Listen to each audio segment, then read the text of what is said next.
Well, the minority in Parliament has taken on Special Prosecutor Kisi Ejabin for going after former Finance Minister Ken Ofori-Atta.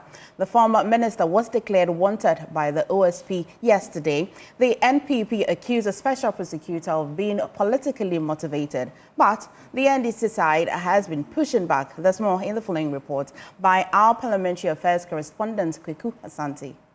The decision by Special Prosecutor Kisi Ejabin to declare the former Finance Minister Ken Ofori-Atta wanted has drawn criticism from the NPP side in Parliament. There was an urgent statement delivered by Habib Idrisu, the first Deputy Minority Whip, who criticized the Special Prosecutor for being politically motivated in his actions. To express my profound concern to the formally condemn the recent action taken by the Office of the Special Prosecutor in declaring Mr. Ken Ofori-Atta a wanted fugitive. The basis for this declaration rests solely on the assertion that Mr. Ken Ofori-Atta has not responded to requests to appear before the OSP in person. The implications of this incident extend beyond the individual involved. They strike at the very heart of our nation's commitment to justice, accountability, and the rule of law. When institutions like the OSP deviate from their mandate and operate in a matter that appears arbitrarily, they jeopardize our collective effort to build a society based on fairness and respect for the rights of all citizens. But the NDC side have been hitting back.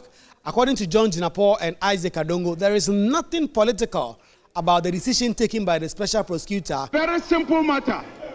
You are scared of it. Mr. Speaker, let me explain something. The OSP has declared Mr. Ken Ofori-Atta as a fugitive. As a fugitive.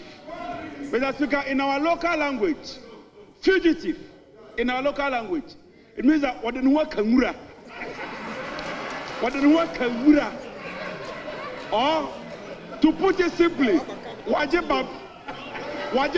That in our country, the biggest perceived enemy of our economy is being defended the way my colleagues are doing. And everybody knows the Public Financial Management Act is very clear that you cannot commit this state to a multi-year contract without the Minister for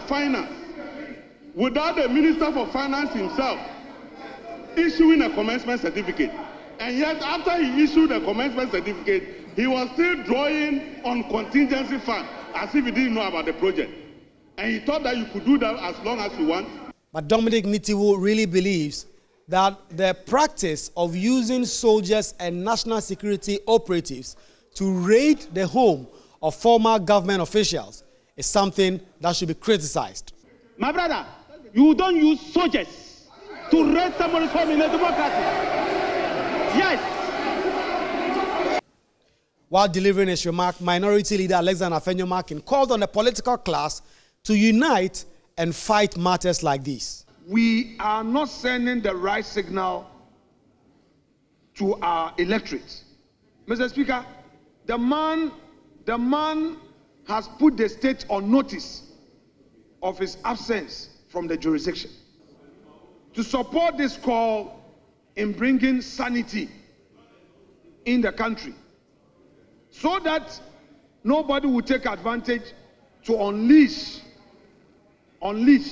any violence on anybody. Mahama Yaraga believes the argument that the political class must unite to fight what is clearly the push for accountability is not something that is right. Several times there was a referral to a group known as a political class. And several times a call on members of the political class not to do this to each other. And what do we mean by let's not do this to each other? Let's not, when there is a change in government, try to hold each other accountable this way or that way. I take a position that, indeed, the reason why the voters go and vote for one political party as against the other is so that they will come and hold each other accountable. The day that we stop holding each other accountable, that will be the day the electorate will lose confidence in this democracy. This debate nearly degenerated into some chaos on the floor of Parliament, especially as the majority leader did warn at the start that this could lead to certain comments being made against the former finance minister that would disparage his reputation. Again, the point was made that a special prosecutor is an independent organ of state that is actually doing its work, and Parliament should not be seen as interfering